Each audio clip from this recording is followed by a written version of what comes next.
My name is Keith Pleas, and I've been with Accenture a relatively short period of time, but I think you can tell from my hair and all that I've been in the industry a while. And I'm going to mention a couple of connections that I've had in the past and how these things play with where we are today, and more particularly where I think we're going to go in the future. So this is not a intro to DevOps session. I'm talking about kind of the high functioning where we are today in our industry. And again, looking forward to where I think we're going to be in a few years when a level of automation comes into play and we can take another giant step forward. And I'm going to talk a lot about that. This is an eye chart for anybody beyond the fifth row. And the thing I want to emphasize here is that I didn't even know until I joined the company how large it is, how many, all of the large clients, the size and the scale of the projects that are there.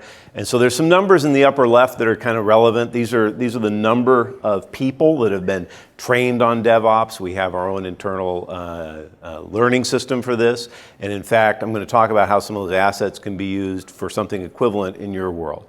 So the takeaway here is that we've been doing a number of large projects, large pipelines, CI/CD for a number of years. In fact, that's also reflected in this timeline here. And certainly all of the graphic elements on this you should be familiar with. I ran into Gary last night in the lobby and he said he had a new book, so I snapped a cover of that and put it up there. But certainly the people and the books and the events up here are relatively fresh in your mind, right? This is what we think of as DevOps having kicked in relatively a few years ago. But a lot of what we're doing is basically carrying on work that did start in previous generations of software development methodologies and processes. The one I want to mention is the far left end of this timeline, which is a little over 10 years ago when inside of Accenture in the UK, they actually set up a shared service to instantiate and build and coach and deal with these continuous pipelines for client projects. So that's the place where I'm going to harvest most of the kind of lessons learned that I'm going to share throughout the next 55 minutes or so. So I'm going to take another walk into the past. This was actually my first manager when I was doing, I built a lot of things for Microsoft. I worked for Joel in 1991 and I built the Excel SDK. This is a long time ago. Joel was a real pain in the ass. But how many of you would consider yourselves to be developers or have a development background? Good number, okay. Joel on software, I don't know if you've run into it. He's got a blog, it's pretty interesting. He's got some very unique views on things like developers should have, quiet shared spaces. He likes private offices and so on. So he's a little bit of a maverick in that way. He started Fog Creek, and of course says out there the CEO of Stack Overflow, and I'll mention his blog in a minute. And the reason it's important is that again, some of these things come around, and having them allows us to kind of examine this in context and maybe do a better job even in the next time around of applying them. So the first thing I want to mention to his contribution to the world is something called the Joel test. And this was the year 2000. And I was really struck by how the top 3 items on this list correspond to a lot of the practices that we talk about today in our DevOps world, right? Now again, this is before that word came into play, but these are things that he had devs doing. These are basically interview questions for him. This is 9 years after I worked with him, but he basically boiled these down through some of his experience. So anyway, there's a link to the bottom. I've got half a dozen or more links, so I have a resources page at the end that has them all, so you don't have to try and scribble that down. You'll have that link. So let's jump forward to DevOps, and this one just came to me a couple of weeks ago. My wife showed me this picture in a different context, and I just loved it because we have a number of people that say DevOps is tools, DevOps is process, DevOps is culture, and I thought this picture was wonderful. I gave the little reveal there. Now, I showed this to a guy last night, and he immediately saw it and said, well, those are patio umbrellas. And I said, I thought they looked like druids, and then we went off on maybe a Star Wars thing. But the idea there is that, there's some mysticism involved. All right.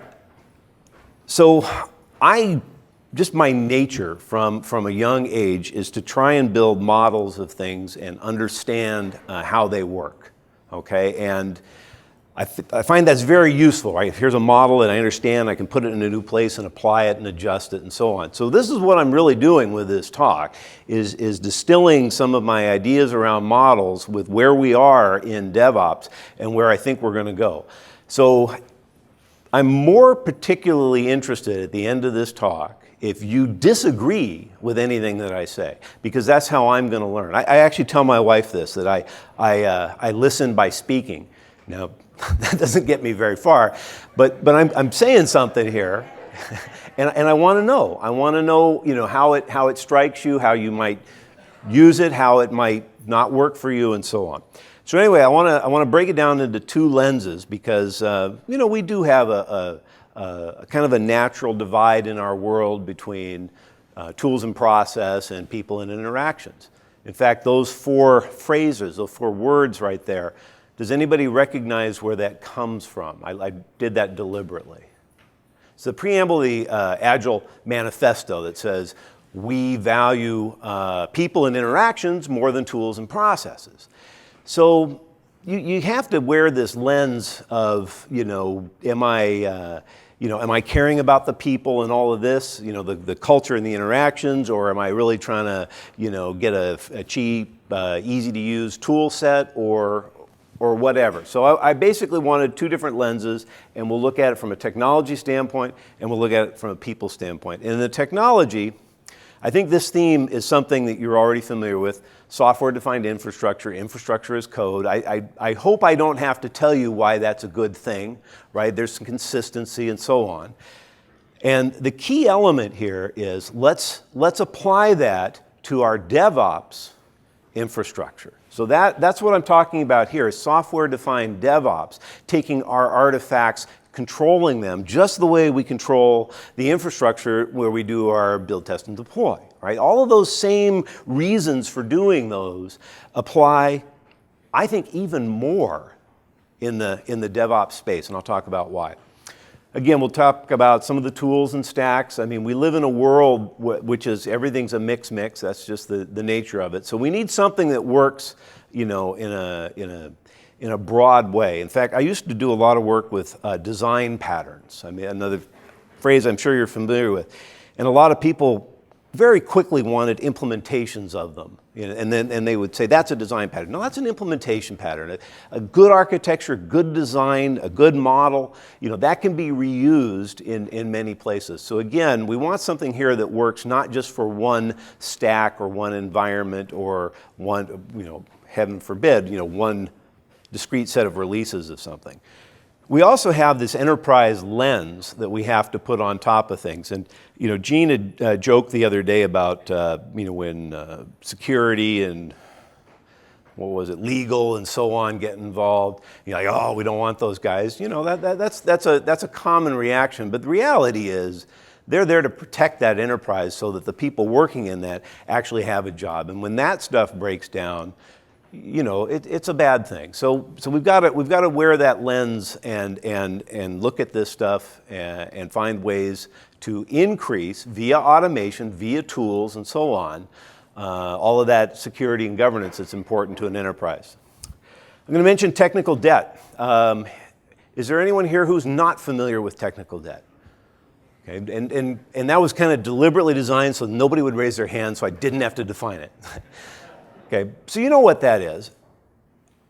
We also have that in DevOps, right? Every time you go into some template and make a setting and it's not documented and nobody knows about it, and you say, I'm going to come back later and build, a script to do this and something, and you don't do it, you're building technical debt. Every time you let a team spin up a new stack of tools, and don't document it with any knowledge artifacts and don't make any attempt to share that stuff, you are building more technical debt. So I'm going to talk about DevOps technical debt.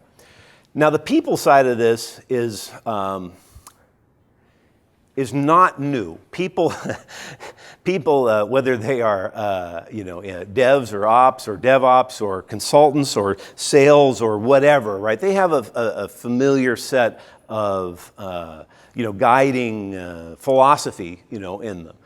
Being human beings, they are what? They are opportunistic. I'm lazy. They like to reuse things, right?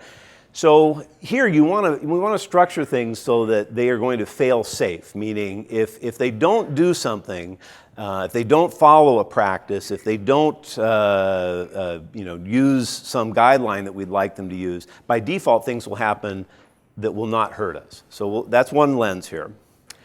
The other one is, of course, the leveraging other people. So that's again what we do all along is we look for things and we leverage.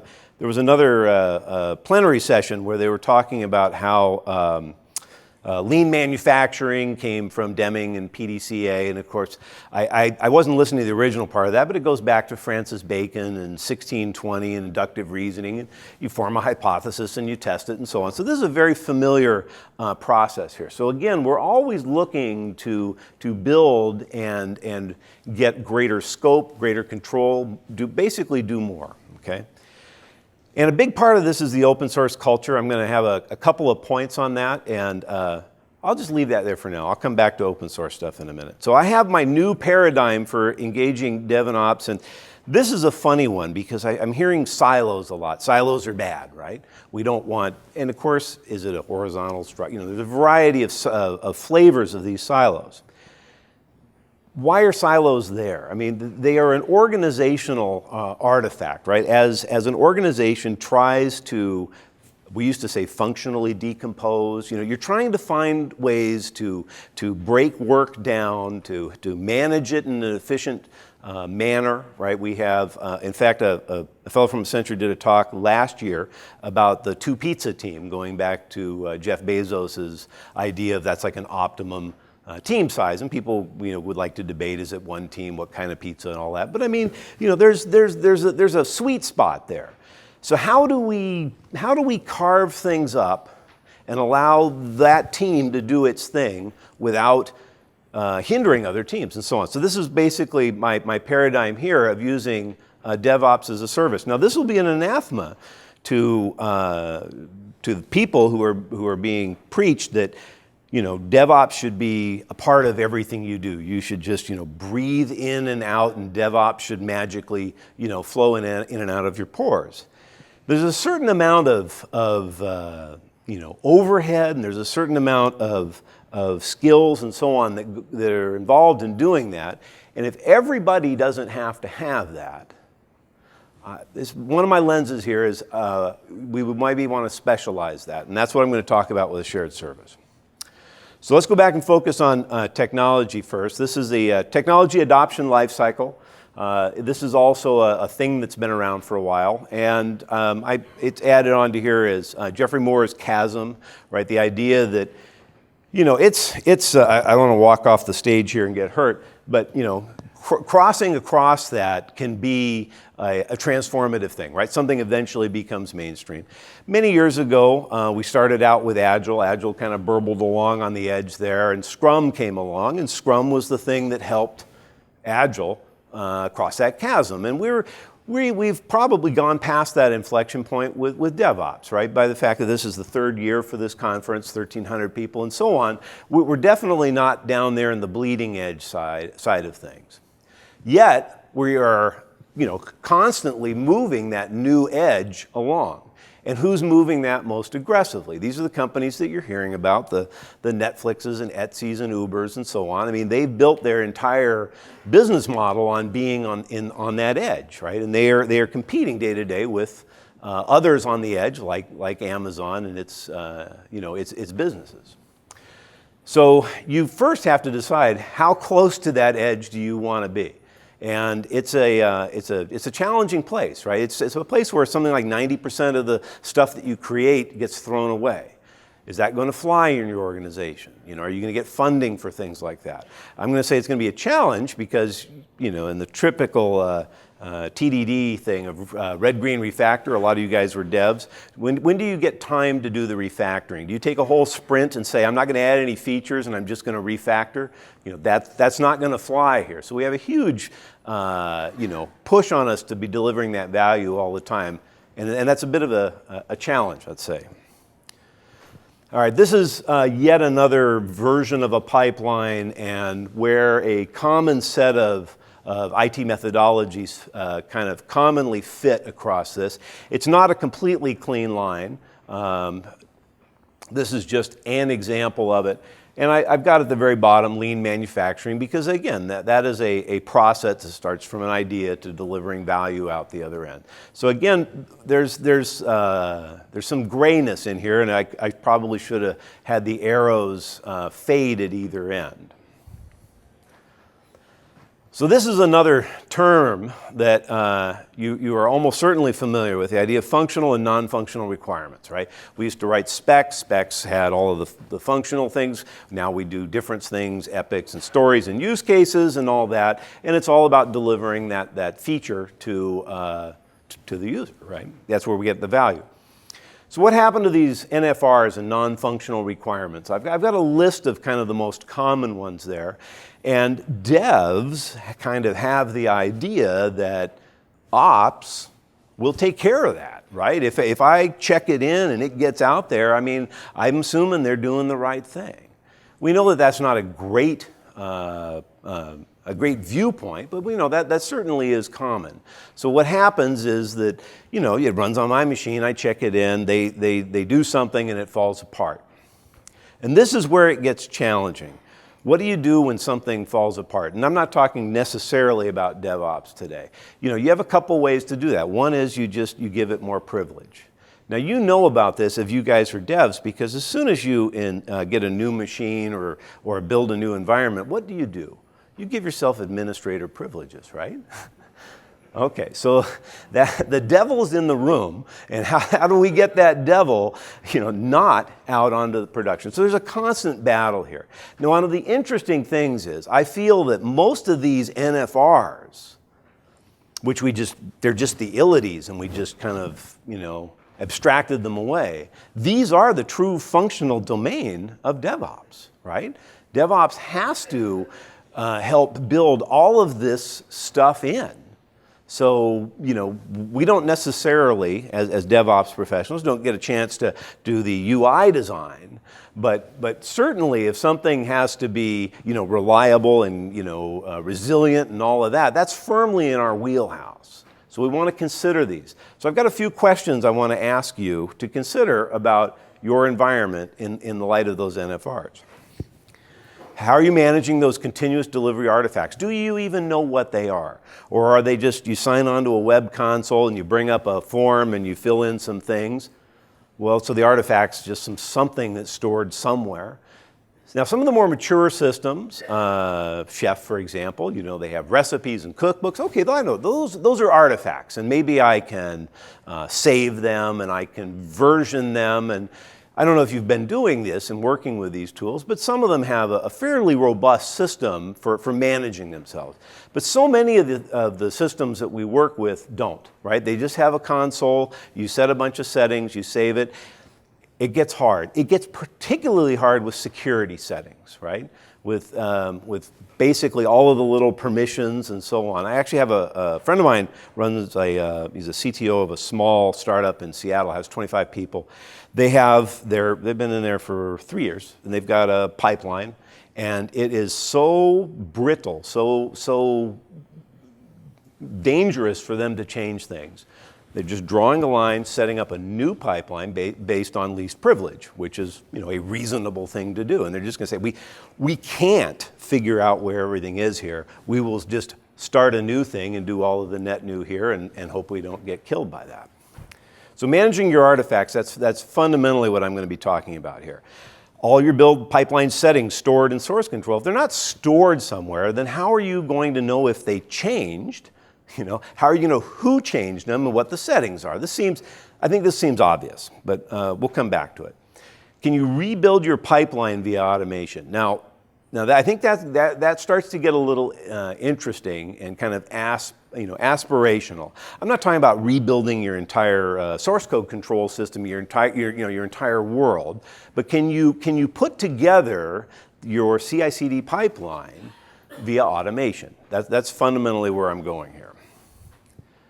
Can you scale that pipeline? Now think about that. If you have the ability to templatize it and automate it, we know that's one of the levers that allows us to get benefits from automation and benefits from the hyperscale abilities in the cloud, right? So the same thing here. How do you scale it? By onboarding new projects, new companies that your large enterprises acquire, and so on. So if you have something that's easy to apply, that's going to be an easier thing to do. And now this goes back to some of the lessons from the DCSC. When you concentrate a certain body of practice together, one of our guidelines when doing large projects is we set up these centers of excellence, centers of practice. I think you'll probably be familiar with that in your world. And you generally would like your highest functioning people sharing all of their best ideas, and then you're going to be leveraging. So the same thing here. How do you create new talent? And the talent aspect of this is really big. So again, if you have a set of system and knowledge and guidelines and so on, it's a lot easier for somebody to get up to speed on your system. Now this is probably the most far out thing is, could you, if you had to, move your pipeline to a completely different stack or a completely different cloud? Now you might say, I don't need to do that. But think about the strength that comes from being able to do that if you had to, right? If you cannot do it, then it's not an option. But if you have an option and it's not as difficult, now you have a few more levers that you can play with, right? You can do a private cloud and then migrate it to a public cloud. You could, and this is where I'm ultimately going, you could possibly work with some shared service somewhere that helped you do this, as long as it's portable, right? The being stuck in any particular repository or stack or tool or whatever, we know that in the long run, that's going to turn out to be a bit of a challenge. So the final one is how are you managing this DevOps technical debt? My gut feel is you didn't even know you had that until I started talking about it. So the first enabler, now again, Accenture with large projects and large practices and so on has a whole set of tools and practices and so on that we bring to each engagement. But I want to share a couple of these here, and these are actually public, and they are things that you could reuse, and I'm going to talk about how you might be able to reuse them. The first one has not yet been made public, but there's a fellow here from Australia. Mirko, you want to raise your hand? There he is. He's right there, his hand's in the front, and he has promised to work with me to get this public on the Accenture DevOps blog. He has his own blog as well. So I would expect in the next couple of weeks this would be out there. Now, an assessment framework and a model is by itself not a magic bullet. It's just a starting point, and you're going to get the slides. I promise. and the next slide is just I imagine if you have an image to text, it's going to be a lot faster to still wait for the slides. Okay, so we have okay, we have a plan here, a diagram on the right, which is talking about a process cycle you're familiar with, and a couple of other lenses on top of it. So I just wanted to talk about these as being a set of domains to allow us to again kind of break it up and say, how are we doing with, across this lens and this lens? With the governments, for example, and continuous integration, continuous delivery. These are all mostly familiar things for you. And there's some things that you look for in the right, and again, you can't read that beyond the first half dozen rows. But it's something that you want to start with to say, where, and this is a full-up model with how do I gauge my position along here? Now, the interesting thing is, if I took that leading to ad hoc and flipped it end to end, what would it correspond to that I've just shown you? The technology adoption lifecycle, right? I mean, that's the unicorns or decacorns out here on the right, high functioning people right behind it, all the way down there. So it's basically just flipping that out because we want to be more to the right in this case. So there's a number of artifacts and things that you can look at and some guidance to help you know where you are, which would help inform you of where you really should be spending some resources. Now, I've got a humorous version of this that I want to share. Actually, even before I do it, I want to say that you got to take any of these things with a grain of salt because there's a fair amount of self-assessment in here. You can ask an organization, are you doing Agile? And of course they're going to say yes, but we know that there's some variation there. We also know that more than half of you think that you are above average intelligence of everybody in the room. You think you're smarter and better looking than the other average people. And we know that the average person is average. My mom and dad used to argue about this. My mom would come home and say, oh, the average human is so stupid. And my dad would say, no, the average human, by definition, is average. She wouldn't give up. She would say, but it's a low average, right? They could go for hours on that. So here's my model. How many of you like dogs? Really? Only a couple? A couple? Oh, well, I was expecting more. This is a Samoyed. Now, this is another learning moment here. I spend my whole life correcting other people. You think it's called a Samoyed, but it's Samoyed. Think Smiling Sammy. And I have one, I go to the dog park, and it kills me if somebody goes, is that a Samoyed? And I have to fix that. So again, I've given you one takeaway. That's a Sammy, okay? That's an ad hoc, free like a puppy. What does that remind you of? Open source. Oh, that's a big part of our world. Okay, so open source tooling, free and cute as can be. But right away, it's chewing your slippers, it's peeing and so on. So we got to bring some structure to this. And this is this next step. We got to give it a little basic training, not to pee, maybe be able to walk on a leash without pulling and so on. Consistent. Now we're getting, boy, it's off the leash there. They're sitting. That's great. Now you're really starting to get somewhere, right? When you're optimized, you're running through the snow. It looks like fun to me. And of course, the absolute best ones become the breeders for everybody else. So anyway, it was a humorous example of a maturity model for dogs. So now let's look at another enabler. Now this one will probably be more interesting, probably more usable takeaways here. There is a set of assets that emerged out of this shared service center where there's kind of like a minimum viable pipeline, let's call it. And it was something that was used inside of the company to train people on DevOps. In fact, we're doing basically going to spin up another project for this to allow new people to come in and pick it up. Now, I'm going to talk about there's a couple flavors of this, and I don't want you to get hung up on any particular, icon. Is it my tool or not? Think of this ADOP, this platform, as a reference or a sample, and feel free to use and modify it for your environment. The key thing is it has tools in it for each of the elements across that pipeline. Okay. And there's a link at the bottom, but I'm going to drill into this into a little bit more detail. So I hope you appreciate all of the work that goes into automating this PowerPoint.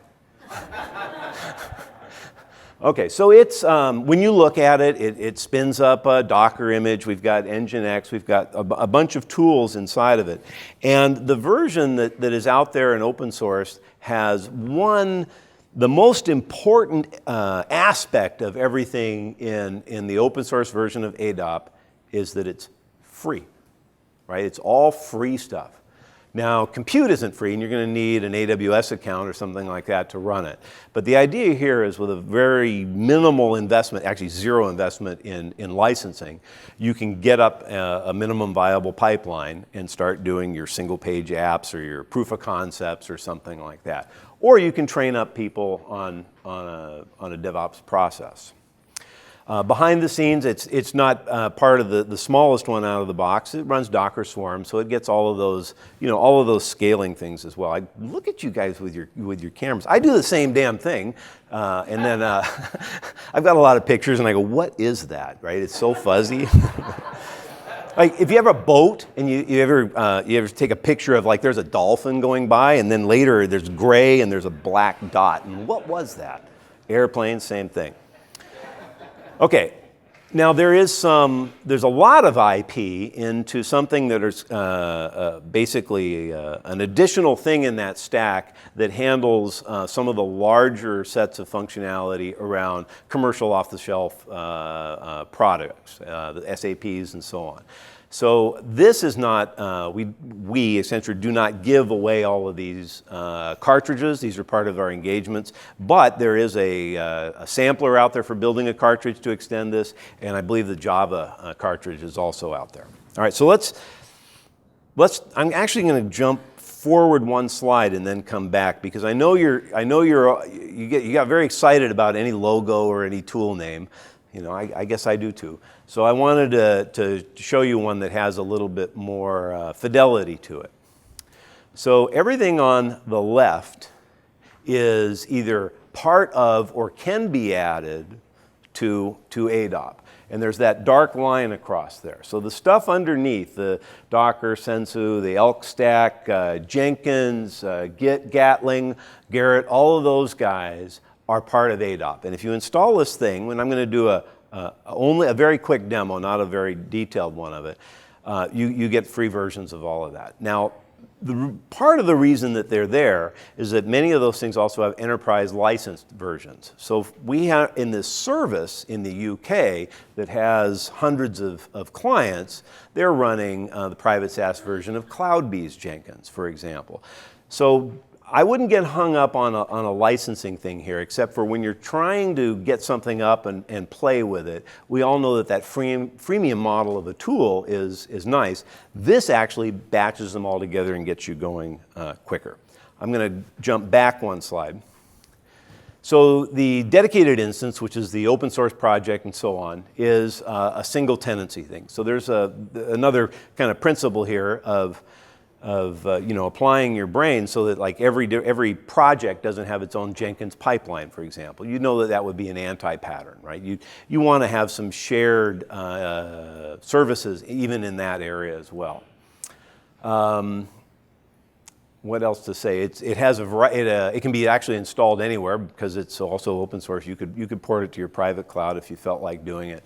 The managed service, which is used by literally thousands of people inside the company to help deliver things to clients, is all based on just AWS. Okay. So let me do one thing here, which is I'm going to jump to my web browser. I believe I have internet connectivity, and it takes about 20 minutes to spin up one of these stacks. And actually, let me re-authenticate here so that when I go to do it, it'll let me. Now, in the public space, here's a pointer to it. This is the ADOP getting started. That is the doc stuff off of the GitHub repo. So this will basically tell you how to get it all running. We have an internal version because it's basically using our own shared AWS account. And I'm going to do basically the same thing here, launching this stack. And it's going to go build a little template from an S3 CloudFormation script. It's already got that guy filled in. I've already got a version out there because I'm going to show you the one. It's like cooking shows, right? There's one in the oven, and then I'm going to pull it out. So there's that little bit. Just because I don't want to spend 20 minutes on this. So there's -2. username. This is one of my favorite things. I've actually demoed this for some groups internally, and there's this requirement for a heavy password. Why might that be? It's one of my favorite things to ask. People think about it and they go, oh, because you got to protect your data. And I'm going, this is hello world, right? Nobody's going to come in and steal hello world. What are they going to do if they can get into your AWS account? Does anybody know what's going to happen? No, they're going to start mining Bitcoin, right? And again, they use automation. So if you check in a key or a password, GitHub actually has daemons that run across looking for this stuff. But for a long time, you wouldn't know it until you spent $10,000 on mining Bitcoin for somebody else. So you want to be careful with these things. All right, we have a convention where, because it's a shared space, we have at least one key telling us who created it, and I'm going to spin that guy up. So we jump over here, give me about 5 seconds or something like that, and I'm spinning up a new cloud here, okay? Now, the net result of this, and I'm going to go to the one that I built earlier, is that we do a variety of things. We actually build the cloud. We deploy into that cloud what that animation is, all of the pieces to build that, including the pipeline. And then we step through all of the pieces of the pipeline, build it, some variety of tests, and so on. So this is the version that I built in my room like an hour ago, and it would be there, but I want to just kind of jump into it. A few getting started points here, but the key thing is, if we look behind this, there's an already built version of a pipeline here, and I can just rerun this, and this way it's configured. I have like 5 pipelines in my workspace at once, so it's gonna kick off a new one. Okay, there's my new version of that, and I've got to go find my my reference tab here. So I usually keep this is just for me. We get into that bumper page, and I'm always wanting to go back to it. So the other thing I want to show you behind the scenes is some of the complexity behind Jenkins. So Jenkins itself is a configurable system, a variety of plugins, some that come with it and some that you can get somewhere else. So if I say manage it and look inside of the plugins, these are all the ones that are in our version of it. Now you see a lot of them are red because we're going to have to upgrade this entire thing and all of its dependencies in one chunk, and that's supposed to happen next month. But this is one of our versions of kind of packaging stuff together. The key thing is inside of any of these things is a set of processes, and the processes are templatized, and the templates have values, and the values have schemas essentially, and it's it's what you might expect. I'm going to go into the what you call it, unit tests, for example, and show you what's inside the configuration for unit tests. And as this thing in a pipeline, there's just a variety of steps that we run, a variety of settings. The more key thing is down near the bottom, what are the triggers that we do afterwards? And this runs another thing. It can also, basically a trigger could be anything. I can do an add build step here and go and invoke things. There's actually a few more in this guy. I have to kind of scroll down there. Okay? So all of these settings, my point is, let's find a way to get some of these, which are very syntactically dense, right? All of these settings here. I don't think you'd want to try and create the Groovy script, for example, from scratch. So you're going to typically have some place where you store your scripts. And I'm talking about pulling all of that stuff out, putting it in a certain place, and automating it. All right, so let me go back to my slides. And so that's the second enabler that's out there that you can play with yourself. And again, that enabler is basically the same thing that's used inside of the shared service, business inside of Accenture to help our clients. All right.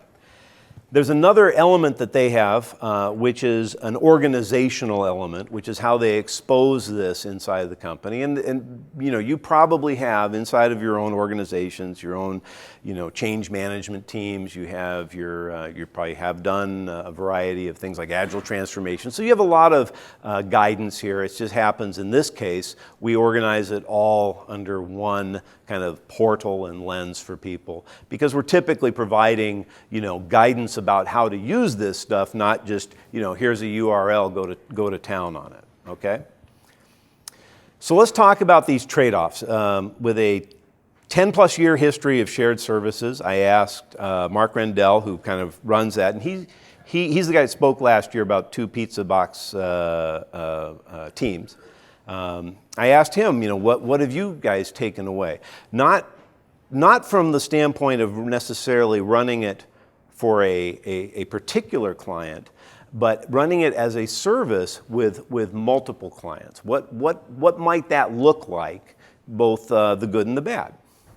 Well, there's 3 big spectrums that when you group things together, you have the ability to move, I guess, the entire practice along the spectrum. So there's 3 spectrums I list there. For standardization, if by definition everybody is using the same set of tools and templates and running it on the same thing, that's a pretty high degree of standardization. Now, you may not value that. I'll just say, okay. But putting that in one basket and allows you to control that from a central place. This is very exciting to some people inside of an organization. It's anathema, of course, to well, that Alan Schimmel, DevOps.com likes to call the ripped T-shirt DevOps guys, which is you know, you're impinging on my freedom if you dictate anything to me. The next one is governance. Again, we can set up some policies on top of that. And the third one is some of the processes involved. So these are the lenses that are the levers that we get to move everything as a batch. And that's a positive thing, because it gives you standardization versus you know, the fracturing and the I guess proliferation of other things. So consolidating and simplifying a tool portfolio, the biggest advantage to this is you get a tremendous economy of scale with licensing. You must know this whenever you go to license something. If you have 20 teams doing something versus an enterprise license and so on, it's going to be a lot more cost effective. I mentioned the maturity assessment and coaching the teams only because that is something that they found that they had to do to make their teams successful. And this is a key thing here. In our use of it, the teams are actually Accenture teams, not client teams. This is not a service that is commercially available for people to use. But it's a model that I'd like you guys to consider creating inside of your own organization to take advantage of some of these commonalities. One of the big challenges then is getting feedback from people, right? Because the ultimate users are in fact, you know, a step removed. Inside of your enterprise, you would not have that difficult you wouldn't have a multi-hop process for doing that. Geolocation for them, and it's turned into a bit of a challenge, is they're in the UK, and so that's Europe, and you know, a certain set of people that are located within, you know, few hours time zone one way or the other. But you get to here in the US, and that's a bit of a challenge to work with Europe with let's say US users if the people in Europe want to have, you know, nominally 9 to 5 real desk jobs. So we've set up another version of that here in the US and Florida to help support that. So what you would find is if you have teams that would be using this inside of your organization and they are spaced around the globe, that you might in fact need more than one service center, because again, you know, people need access to things during their work hours. The last one I want to mention here that is a particular challenge for them is that they're integrating with a lot of things like source code control systems that are inside you know, private data centers, so they have to set up a lot of VPN tunnels. And you know, one of my favorite things with dealing with data centers, and you go and ask an infrastructure architect, you know, what options are available for getting into it, they would say, I can't tell you that. That's a security violation for me to even document that and tell you that. So it's a real challenge sometimes to tunnel into these systems and hook them up. So how might you use this ADOP? I gave you an example, a place to go look at it. It's got a set of things. And in a period of, let's go see how my build is doing, by the way. Go back into here and look at my stacks. This guy is almost done with building the cloud and putting everything in it. It then kicks off the building the pipeline. Then that's a separate process. Starts out at about 10 minutes and then rebuilds are in the 5-minute range. In fact, let me go back over to, I had that guy running somewhere, didn't I? My reference app. Hit refresh here.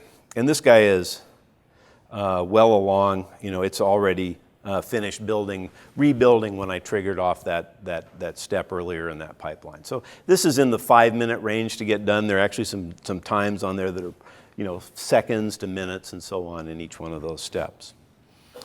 So again, how might you use this? We use it internally to help educate people on a consistent set of tools. We have also been seeing an uptake of this for building, like I said, MVP, minimum viable product, proof of concept type stuff, right?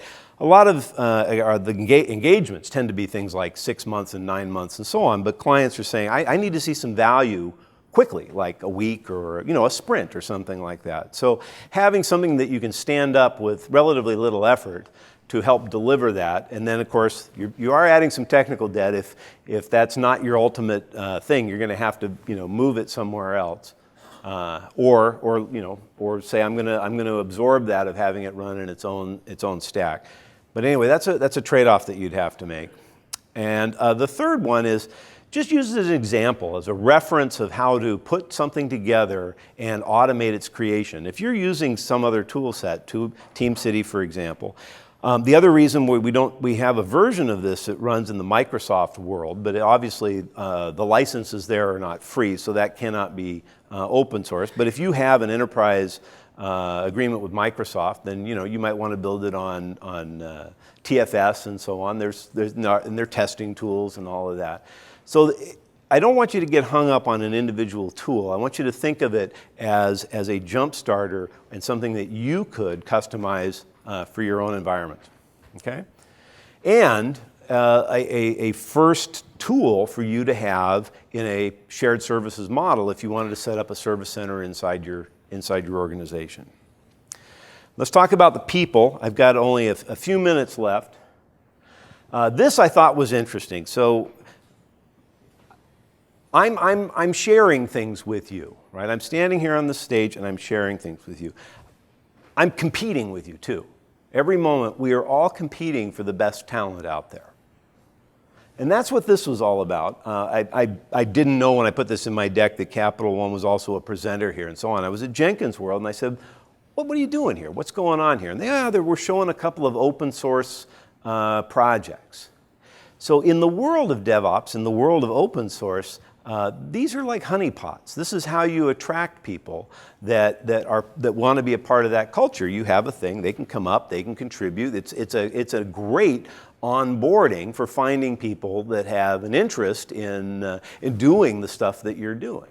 And so the thing I thought was interesting was it's entirely a jobs-driven thing. It says jobs@capitalone.com. Now I don't know if there's anybody from Capital One in this room. I thought it was a brilliant idea, right? You see somebody be a sponsor here as a way of getting ahead of everybody else in their space and so on for that talent. So that's the next point here is there are people that are great at getting the best talent. The apocryphal example is Google, right? But few other companies out there, they're getting the best talent. So it's a challenge to find talent. So I've heard in the last few weeks, several people ask, how much can we save by going to DevOps? How many people can we cut? And I'm like, oh man, that's not the right thing, right? People are very expensive to get. Now, you could say I could free them up and use them for something else. Is there something that has higher value? So that's the point of this. If I can automate and if I can free up some resources, then I don't have to go and buy a booth at a conference to try and create, attract new ones. That's my point. So I've got 2 quick slides on people-related things, though the first bullet on here wasn't really a people-related thing. I just didn't want to create another slide to hold it. But again, there's, anything that you can reuse, that you can leverage and get more value out of, clearly is going to be, something to aspire to, right? That's the point of everything we do with automation is to write it once and use it many times. And the same thing here of building a set of assets that can be reused. They are relatively expensive to build sometimes, but the reuse of them is often not free, but much less expensive. So that was not a people thing. But the other one is sharing the knowledge between teams. So this could work in a world where you have your 2-pizza team and you're doing your own DevOps. That's certainly the way any of the internet startups do, right? They don't have even a separate ops team, so their devs are doing it and owning it all the way through. But as these things scale up, you need to find ways to batch stuff together and allow them to proceed and not be blocked by things. And this seems to me to be a very logical set of NFRs that we can package as a service, okay? So what we get then is we concentrate our knowledge in one place. And instead of having a user group inside of a company where it's, or a Yammer channel or something like that, where there's 20 people spread all over the globe, these people are more likely to be concentrated together. Certainly a practice that's well regarded in the development space, pair programming, team rooms, and all of that. You get some significant benefits from co-locating people. You also get a lot of flexibility here when they can more easily shift to another project to help somebody out, right? Again, co-location there gives a lot more cross-pollination, let's say, between those things. It also helps people cover for other people when they have lives and they want to take vacations, right? When you have one guy that understands, or gal, or whatever, Sammy Ed in your organization that understands your DevOps pipeline, and that guy wants to, God, wants to take a vacation, what do you do? You say, well, we'll just cross our fingers and we won't touch anything until you get back. Okay? That's not a recipe for success, but it's certainly a strategy. Not a good one. Actually, that same company where my friend's setting up a pipeline, they have a unlimited vacation policy. You know what that means, right? The point of that is when you leave the company, you don't get paid for it. So there's like the other side of that. But it also means they won't let him take a week off because he is the only one that understands this. So it's a challenge.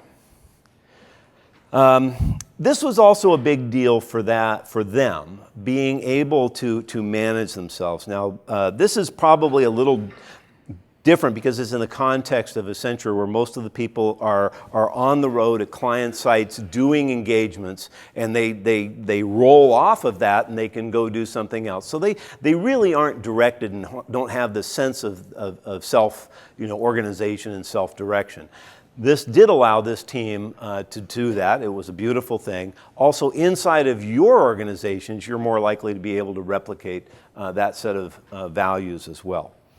Now, this is the next bullet here is ironic. He said, beware of the hippo. Now, I always aspired to be the highest paid person in the room. And I don't think there's anybody here that's the lowest paid in your organization. If so, I'm sorry about that, and we're hiring. But there's a principle there of allowing everybody to have a voice, okay? And it's been the experience inside of the DCSC is that you want to suppress the ability, I used to be an enterprise architect, all these things. I love telling people what to do, right? But His point was, in an egalitarian world like this, where you're trying to get the best from everyone, just be aware of that as a possible anti-pattern. Doesn't mean you shouldn't still try to be the highest paid person. It just means you've got to listen to everyone else. Again, they got a lot of benefit from cross-training. This is another Agile principle, right, in the Agile Manifesto of cross-functional teams. And again, a team that's co-located and working and so on, they get a lot better at covering for each other. And then he mentioned also this trust versus empowerment. And I've got a link to John Clapham's blog post about this. Trust to, imagine a developer. You trust the developer, and if the developer breaks the build, what happens? They get a dunce cap, there's public shaming, and it's not that bad. What if a DevOps person breaks the build? Not so good, right? So you want to trust people to do stuff, but the cost of a violation of that really suppresses the fear of, all of those reasons why we want to do continuous delivery so we can release with confidence and so on. All of those same things apply to this DevOps world where, again, everything is a one-off, setting somewhere, and people are very hesitant to touch stuff.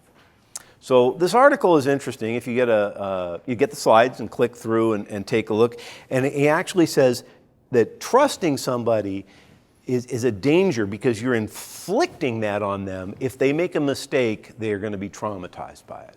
That was an interesting point of view.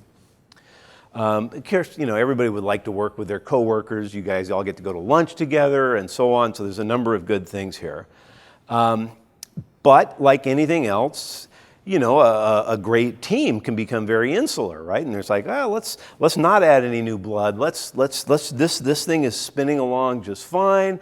And there's a challenge between learning new stuff versus, seeing something ship, for example, a lot of value in saying I shipped that, right? We all like that. That's the payback for being a developer, is getting something shipped.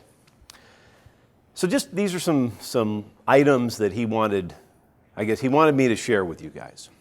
So here, where do we go from here? I've got 4 minutes to go, and we're finally getting to the point of this, which is we've got to find a way to automate this. Now, this is another anti-pattern to say, you should, right? If my wife says, you should, I say, wait a minute. And I'm saying, you should find a way to put some structure on your DevOps process and artifacts and so on.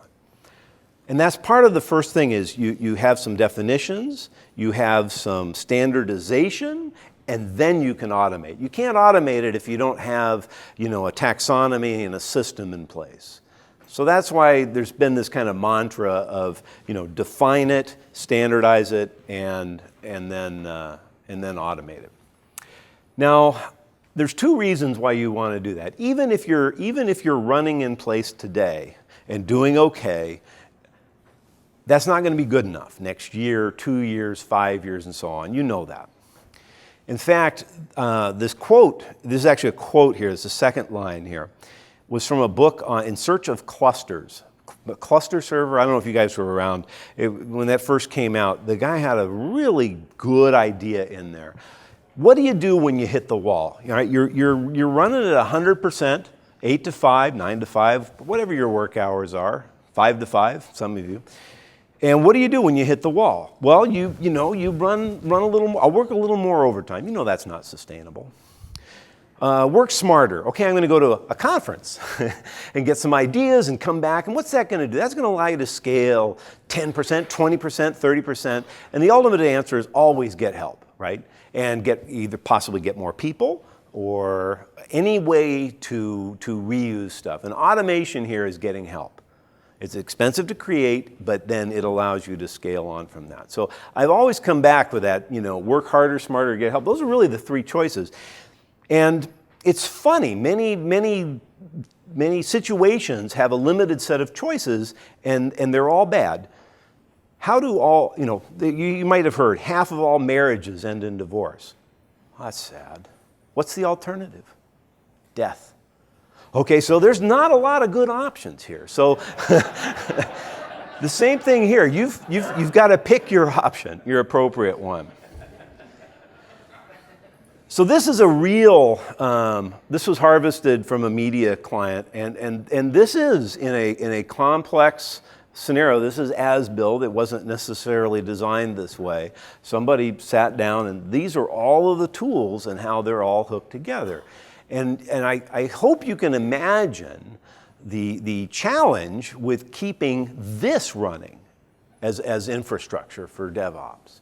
And that, again, is speaking to everything is going to get more complex. There's going to be more demands and so on. So the sooner you can get ahead of that curve by doing that standardization, the better. So I wanted to come back and talk about those NFRs, those ilities, and so on. All those great things as developers that we assume somebody else would handle. Versioning, packaging, and dependencies. Now, they actually do a little bit of this with things like, I mentioned chef recipes and cookbooks and so on. But just like you do this with your binary artifacts and your source code and so on, you need to consider doing that with your DevOps artifacts and batching things together and moving them along so you don't have 20 different versions of a similar pipeline, for example. Okay, so I think that should be an obvious one. And then there's the building of it, which I was showing with that cloud formation template. Maybe jump back over here and hit this guy and just, oh, actually it's already sitting there saying it was completed. Now we've got some daemons running in the background. If I don't log on to this thing after 20 minutes or something like that, it'll just say, oh, you really didn't want it. It's going to spin it down. So Amazon's not going to help you here.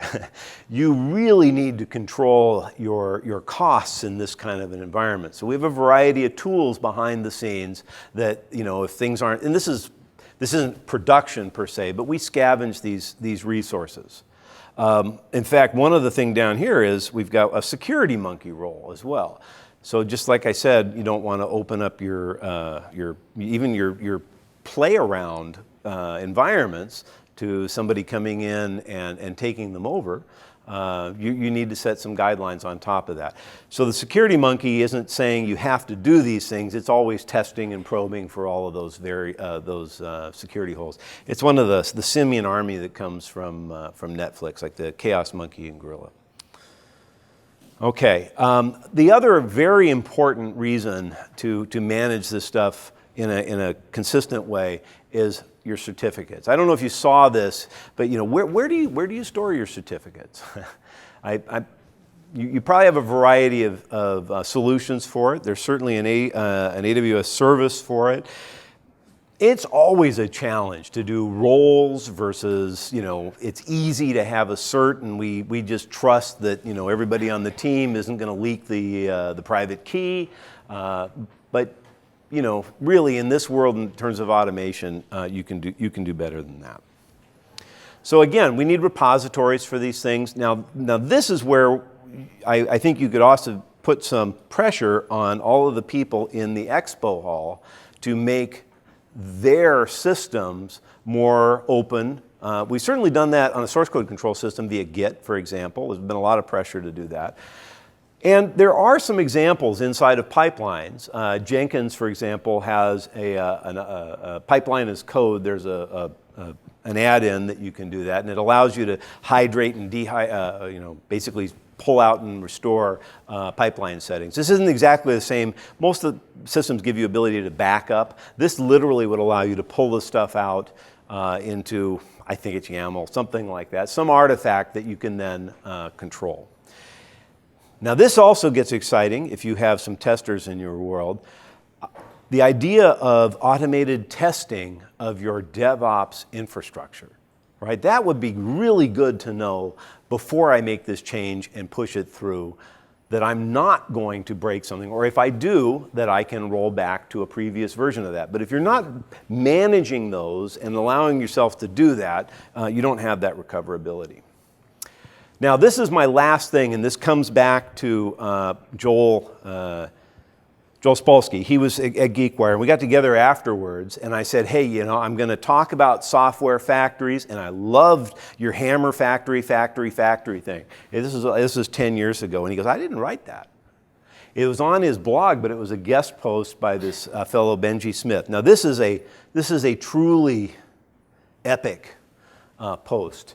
It's a guy walks into a store, he's looking for a hammer to build a spice rack, and the guy says, you want a universal hammer? No, and then we don't sell those anymore, you want a factory. We've been down this road before.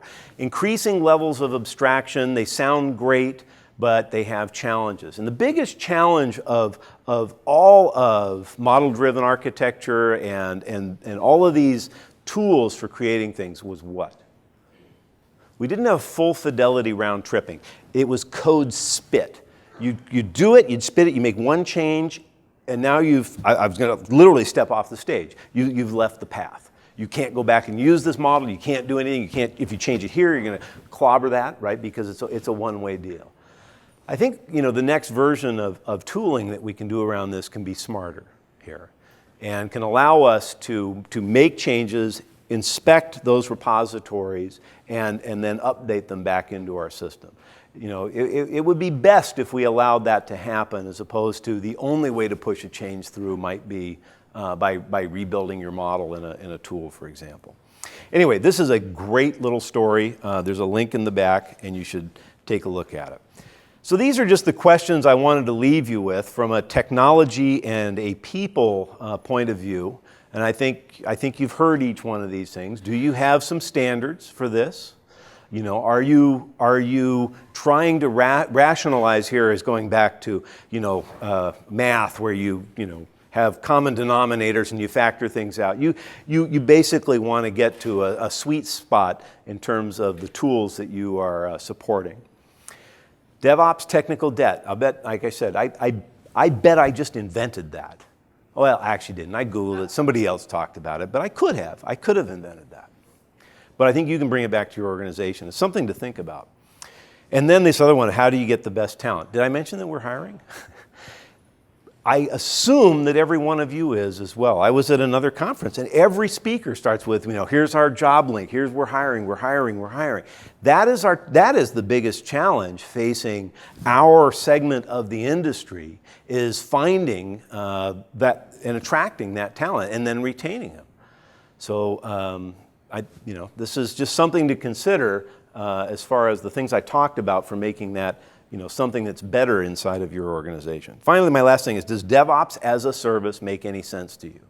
Or do you want to just come up and slap me? I'll be here, and then I'll be at the party tonight, the election thing. I'll be around the next couple days. Please come and find me. My email was on the very first slide here, which is going to be there, firstname.lastname@accenture.com. Happy to have a conversation about this. And the very last takeaway is all of these resources here. So there's the pointer, the quick starts to things, the Joel test, the frameworks, the maturity model. But basically, the best place to kind of watch for new things to come out would be the third from the bottom, which is the Accenture DevOps blog. It happens that I have the top 2 posts on that, but that's accidental. And Mirko will write something soon, right? And push me off that stack. And there's his blog, and then Mark Rendell is the guy in the UK, and he does a lot of stuff about organizing teams and so on, and I think he has some good practices to share. That's it. Thank you very, very much.